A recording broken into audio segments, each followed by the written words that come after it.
I was always looking for brotherhood. Nice. Always. I even joined a fraternity for brotherhood. Ooh. Same. So Phi Beta Sigma fraternity. But Yeah. By the way, I just want to put that out We there. talk about that as a coach. I'm a captain. I'm just messing with you. I'm just messing with you. We good. But We'll get into some fun dollars. but how it worked is I did gain some relationships out of my brotherhood, but there was this opportunity that he spoke upon and just encouraged me and advised me in certain things. And our relationship from there kind of just spawned something. And in my mind, I was like, all right, that's different. I've never experienced that, especially from a black brother. Like it just the same energy that I put out there for others, I try and receive, but I've never felt it back from someone just naturally. So then we had an event together and we spoke. And I never worked with this man a day in my life. So it was like he worked in a different department. I worked in a different department. They threw us together for this event.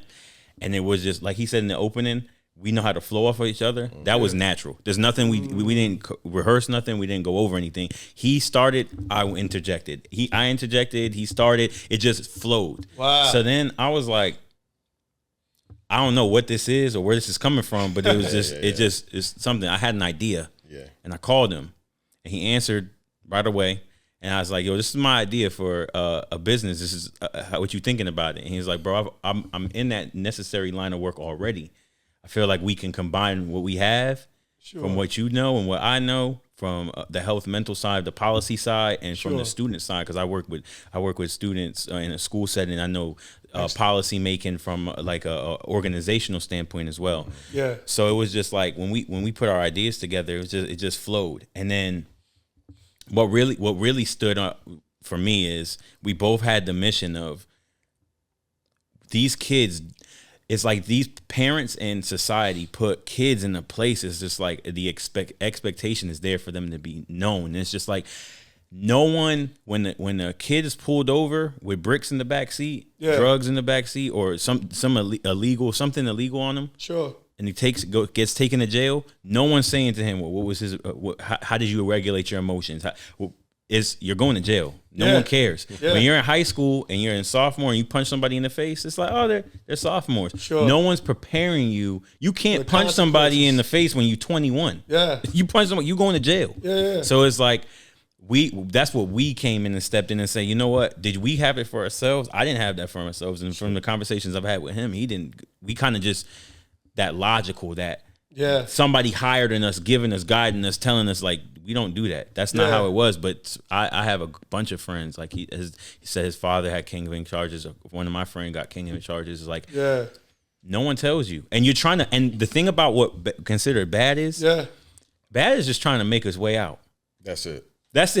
I don't believe in, I think good and bad is subjective, right? Like if it says in the Bible, you shouldn't steal. But what happens if I have a family and we're broke? Sure. You know what I'm Bible saying? actually talks about that too. Absolutely. I don't even know if it says you shouldn't steal. Well, that's one of the commandments. But we'll talk about that. But there's also in the New Testament they add some context to it as well. Sure. Can I add to this real quick? I'm gonna add this something. So I want to bring this from a parental perspective as well, man, because I find this, and I'm pretty sure you find it too.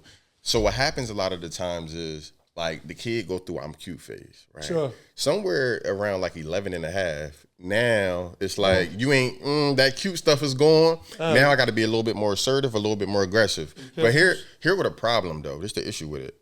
The issue with that is you putting the kid in an identity crisis, because what happens is, depending on what environment they in, they either being told stay in a child's place, or they being told you need to start making your own decisions. Wait a minute, which one is it? Sure. Am I staying in the child's place, or I'm making my own decisions? So then they start to camouflage in whatever environment that they in, because they have to appease to whoever the authority figure is around them. Sure. And now they in like this gray area where they don't know what to do. Sure. And that's why you need somebody that's able to guide them correctly and advocate for them as well, because once they develop an identity crisis, it's going to go to their mental at some point.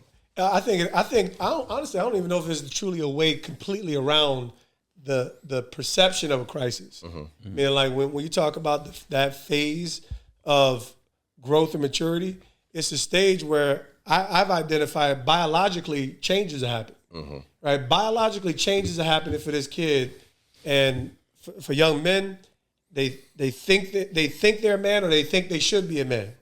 But what their idea of being a man, or what their idea of being a girl is, very immature. Yeah. Right. So I love the way that you said it, because I don't know if it's either or. Sometimes it's both and. I mean, like, I think you do have to respect the authority figure, and we definitely need an advocate. And I think, when I boil down our greatest issues are family issues.